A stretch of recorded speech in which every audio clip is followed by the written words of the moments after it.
Mas masakit pa ang maiwanan ng boyfriend o girlfriend kaysa ma-impeach ka sa House of Representatives. Ganito inilarawan ni Vice President Sara Duterte ang nangyaring impeachment sa kanya ng Kamara. Maikli ang pahayag at matipid sa pagsagot na tila unbothered ang pangalawang pangulo nang humarap ito sa media nitong Biyernes ng umaga. Sa kabila ng aking mga naging pahayag ukol sa planong impeachment sa mga nakaraan na buwan, ang tanging masasabi ko na lamang sa puntong ito ay God save the Philippines. Alam nyo, mas masakit pa ang maiwanan ng boyfriend o girlfriend kesa ma-impeach ka ng House of Representatives. Pinalaga naman ito ng ilang mambabatas dahil sa anilay kabastusan at pang-iinsulto umano ng bise sa kasalukuyang gobyerno. Ayon kay VP Sara Duterte, hindi pa umano niya nababasa ang impeachment complaint laban sa kaniya at ipinauubaya na lang umano niya ito sa kanyang mga abogado. Bagamat hindi pa niya pinangalanan ang bubuo ng kanyang defense team, pero ayon sa kanya, marami na umanong abogado ang lumapit sa kanya upang tulungan siya sa kinahaharap niya ngayong impeachment complaint. Hindi rin umano siya dadalo sa impeachment trials, oras na aarangkada na ito. Banat niya, baka ma-intimidate lamang umano ang presensya ng mga nagrireklamo sa kanya, oras na makita umano siya ng mga ito.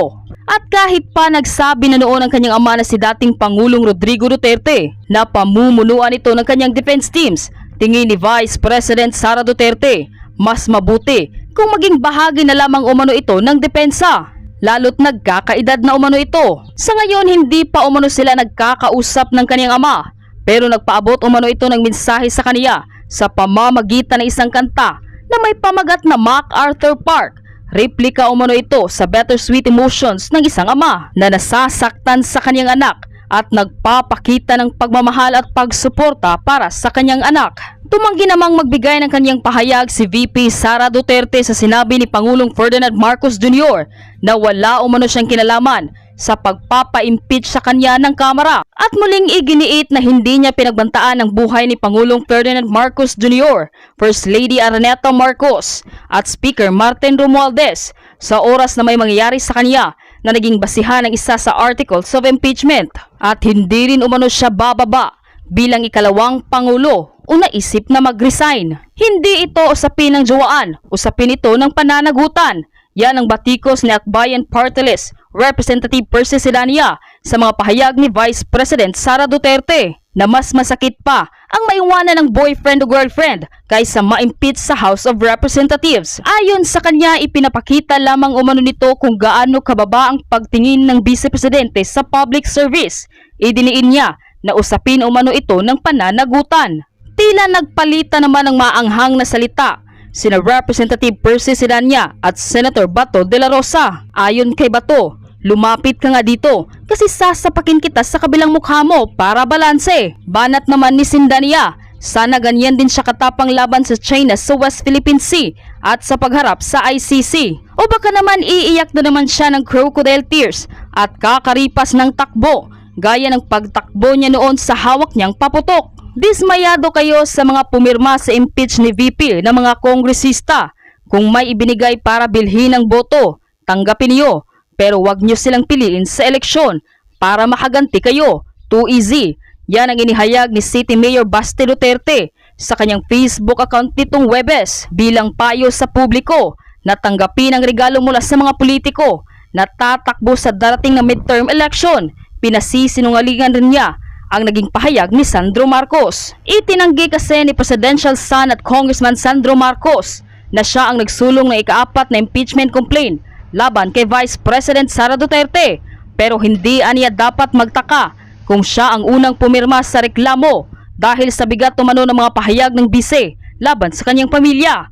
Giit pa niya, wala umanong kapalit ang pagpirma ng mga mambabatas sa impeachment complaint. Narito ang full update kung saan tila unbothered lamang umano si Vice President Sara Duterte sa patong-patong na reklamo at impeachment complaint laban sa kaniya na tila raw may niluluto itong plano. O sariyang nag-iba lamang umano ang ihip ng hangin dahil sa kakaibang pagbabago at sa kaniyang mahinahong pananalita na ibang-iba umano noon sa dating Vice Presidente na palaban. Ito na nga ba raw ang simula ng pagbagsak ni Vice President Sara Duterte, partikular na sa pamilyang Duterte. Panuorin, pakinggang mabuti at kayo na ang bahalang humusga. Ngunit bago tayo magpatuloy, huwag kalimutang i-like, share, subscribe, and click the notification bell for more updates and for more upcoming videos. Maraming salamat! The Vice President of the Republic of the Philippines, the Honorable Sara Z. Duterte. Hello, good morning. Okay na? Yes, ma'am. Okay, sige. Mga kababayan, Assalamualaikum warahmatullahi wabarakatuh. Madayaw, mayong adlaw kaninyong tanan. Magandang araw sa inyong lahat. Sa mga nakaraang araw, marami ang humihingi ng reaksyon, komento, o damdamin. Damdamin ko sa issue ng impeachment na naihain laban sa akin.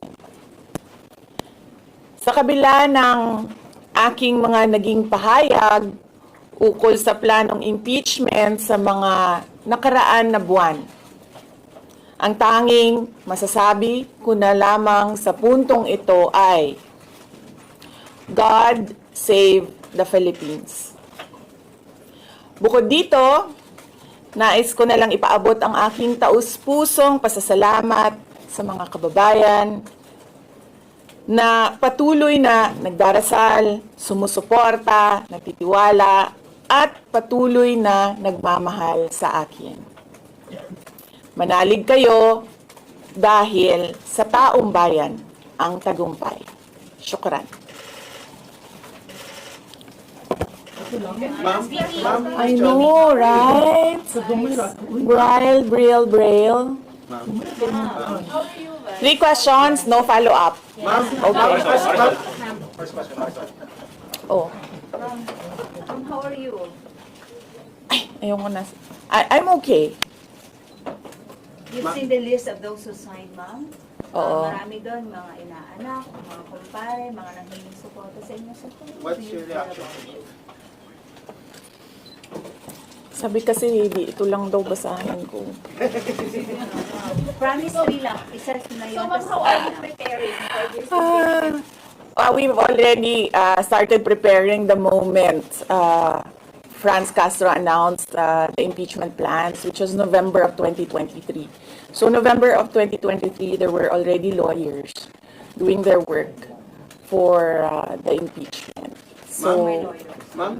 we leave it to the lawyers. Ma'am, elaborate po ba? It's not an option. Resignation po ba? Resignation is not an option. Wala pa tayo doon, ma'am. Na masyado pang malayo yung mga ganyan na mga bagay. Nandun pa lang tayo sa pagbabasa ng actually, ma'am, wala pa tayo doon dahil yung mga abogado lang yung nagtatrabaho. Hindi ko talaga alam kung anong ginagawa nila. But I have a meeting with them. Ma'am, Going back to the ma'am, president, po ba? even the president said he has nothing to do with the impeachment. Do you believe it? I do not want to answer that question. Next. Ma'am, confirm po ba na si dating Pangulo Rodrigo Duterte ay isa sa mga abogado niyo para sa impeachment? I do not want to answer that question. Yes, ma'am. Nakikita niyo po ba na may hahalin tulad ng sitwasyon ngayon ng bansa sa 1984 ni George Orwell? I do not want to answer that question. Last. Feel na yung mga kaalyado nanghiling suporta, mga inaanak, mga kumpare, kumari sila yung mga pumirma sa inyo. Paniwala ko lang, no, if you have to explain or defend your signature in a yes petition for impeachment, then you feel that you have done something wrong. Kasi kung wala ka namang ginawang mali, bakit mo i-defend yung pirma mo? Ma'am, So yun yung paniwala ko. okay. Ma'am, naniniwala po ba kayo na may gumalaw po for the impeachment? may gumalaw po na parang money involved. I do not want to answer that Ma'am, question. Yes. will you be endorsing senators, lalo na po sa PDP slates, especially that may possibility na mag-overlap yung trial sa next Congress? Hindi pa namin napapag-usapan kung ano yung gagawin ko for the upcoming campaign and election. Pero nasabi ko na noon na patuloy yung trabaho namin, and isa sa mga trabaho namin ay gusto namin tumulong sa Commission on Elections in voter education, particularly yung wag mo ibenta yung boto mo, wag gumamit ng dahas during campaign and election day, yung mga ganon. Ma'am, payo niyo lang po sa ating mga kababayan sa nangyayari po ngayon sa ating bansa. Yes, sabi ko nga kanina sa statement ko sa ating mga kababayan na patuloy na sumusuporta, nagmamahal, nagdarasal, napakahalaga nun, ay manalig lang sila dahil sa taong bayan ang tagumpay. VP, anong nag-blooming daw patapos na mo yan? Nganong naakadri sa Manila na taga Davao man ka?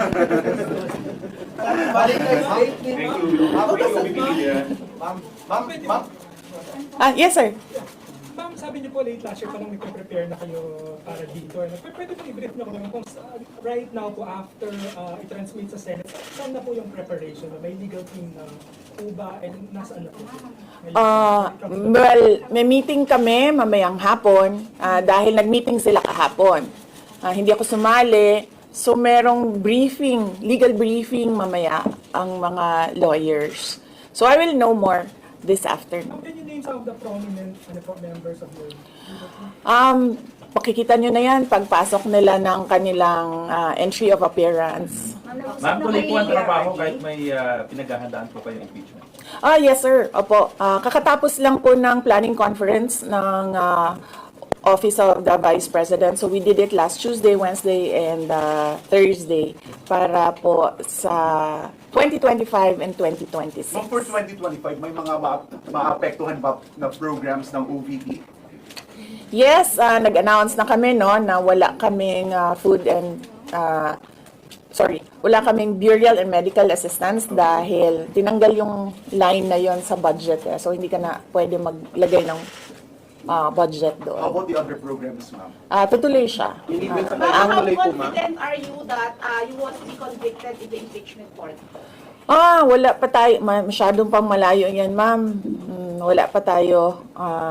Hindi pa natin inaano yan. Ina-assess. Sa VP part, number number one one impeachment, have you talked to... Nagtanong ka na ba? Yes, but... Kanina? O sige, ikaw. Ma'am, you said before na you're seriously considering to run for 2028. Now na may impeachment na, are you more decided to run in 2028? Okay. So wala pa tayo dyan. Wala pa tayo dyan. But nasabi ko naman di ba, paulit-ulit kung we are seriously considering that. But it's difficult to decide without numbers. So, kailangan malaman yung surveys and numbers. Sa next year pa yun. Oo. Ma'am, pero ma'am, sa tingin niyo ba, ma'am, Sir, nagtanong ka na? Sir, yes, sir. What are you concerned na yung possible consequence that you can be disqualified from public office kung magkaroon na ng conviction? Yes, sir. Oo. Alam ko po yung penalties ng impeachment. And the moment na nag-resign ako sa Department of Education, before ako nag-resign sa Department of Education, pinag-isipan ko na lahat yan. ma'am, sa ngayon ba, masasabi ninyo na lalo pa kayong nainganyo na ituloy ang pagtakbo sa 2020 presidential election?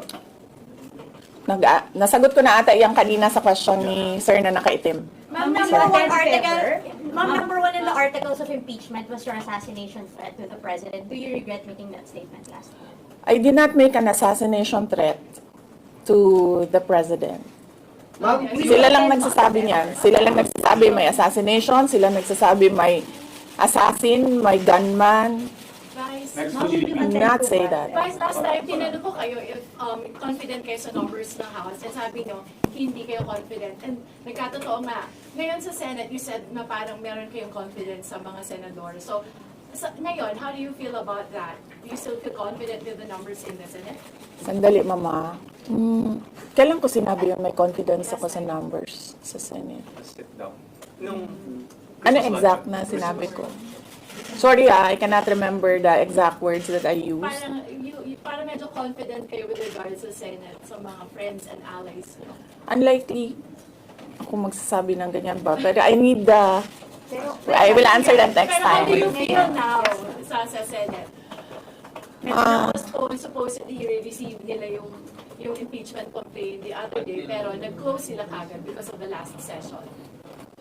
Well, that is their prerogative as a body, no? So, we have to respect the Senate kung ano yung desisyon nila. Dahil sila yung mga nandoon sa loob.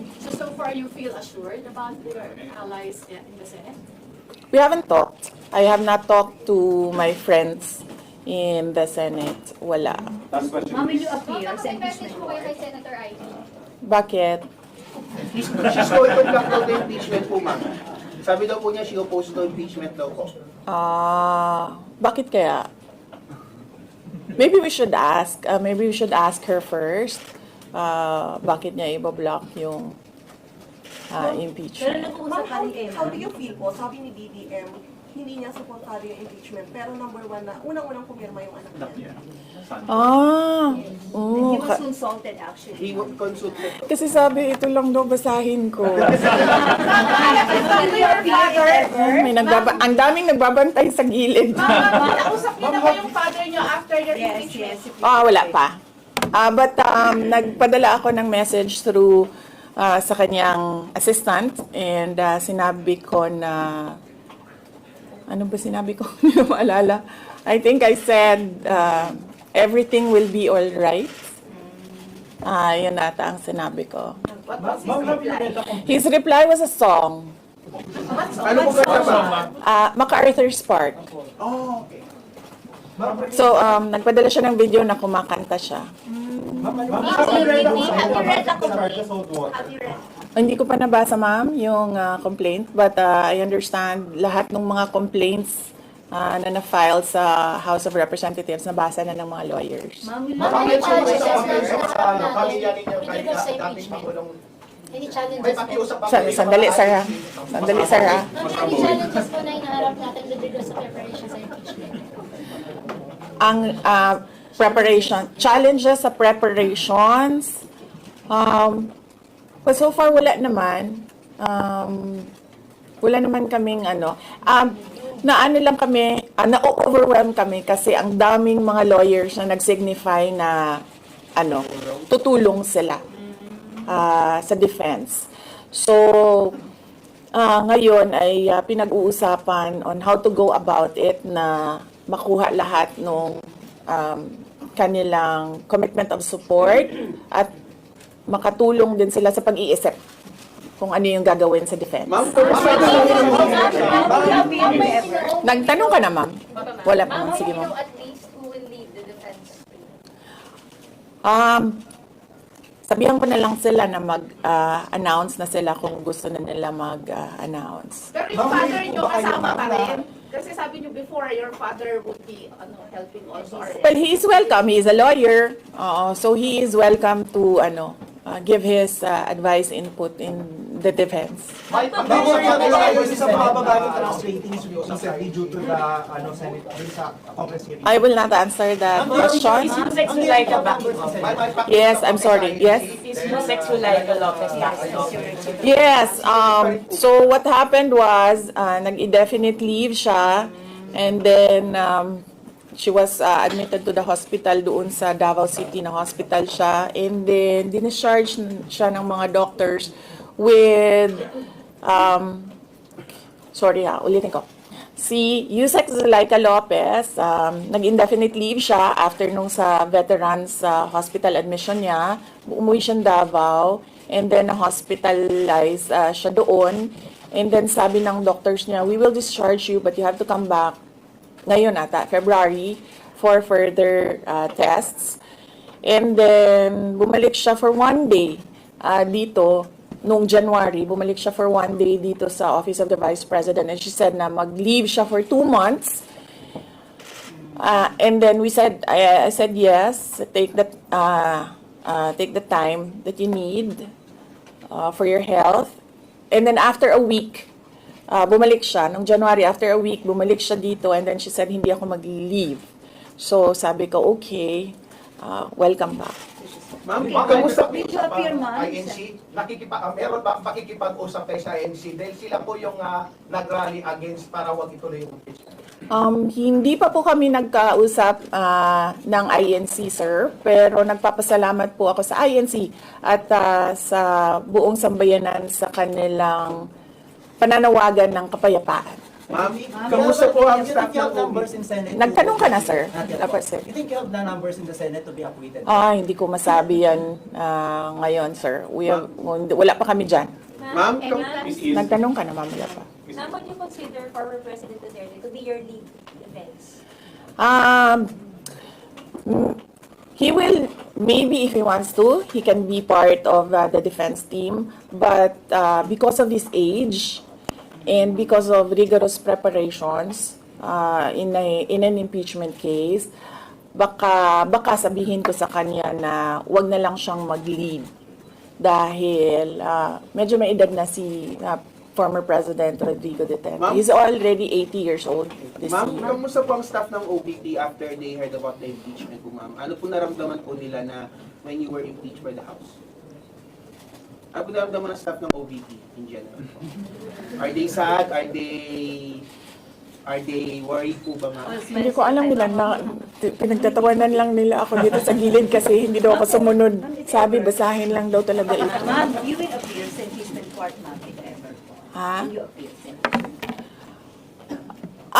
Okay. Kung pwede namang hindi, and I understand, pwede naman. Hindi na. Oo. Kasi baka ma-intimidate lang sila lahat sa presence ko doon.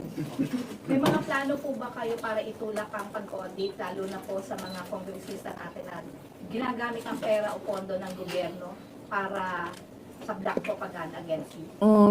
Hindi ko na muna sagutin yung tanong na yan ngayon, ma'am.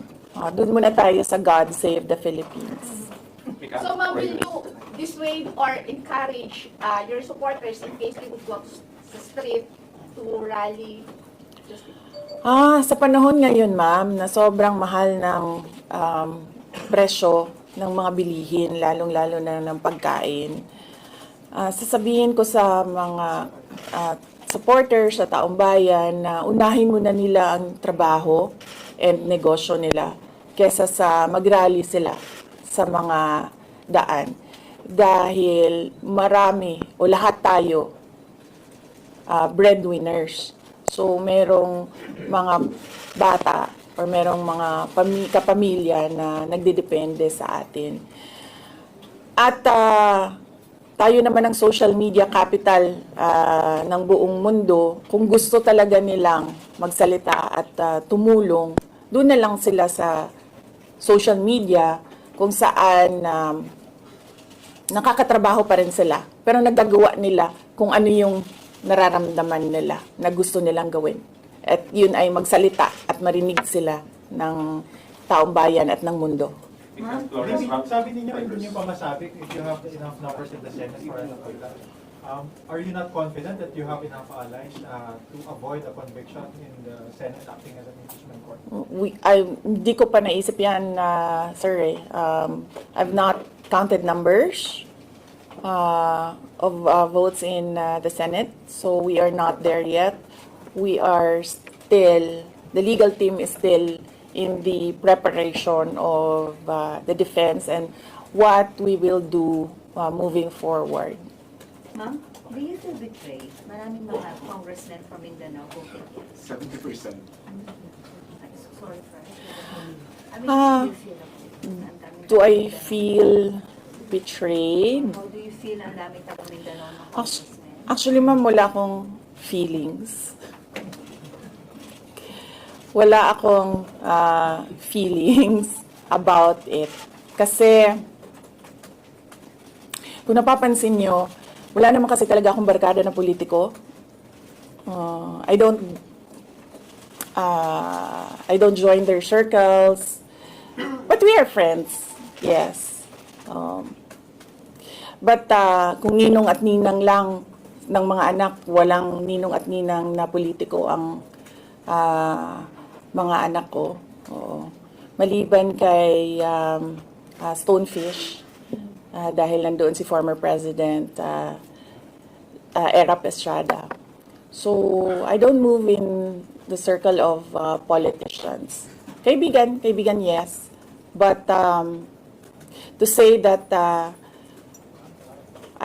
meron akong close relationship, personal relationship with them, wala naman.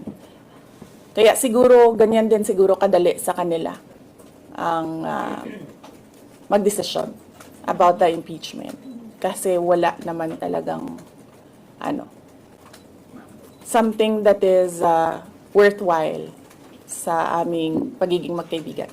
Ma'am, last on impeachment, nagkaroon po ba kayo ng prior information na may impeach kayo sa House on their last session day?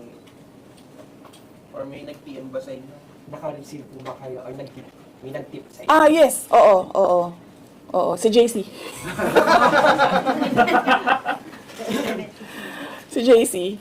Hindi siya natulog. Sabi ko sa kanya, matulog ka na, JC, kasi ang mangyayari ay mangyayari kaya sera-sera. Diba? Ma'am, comment nyo lang po, ma'am.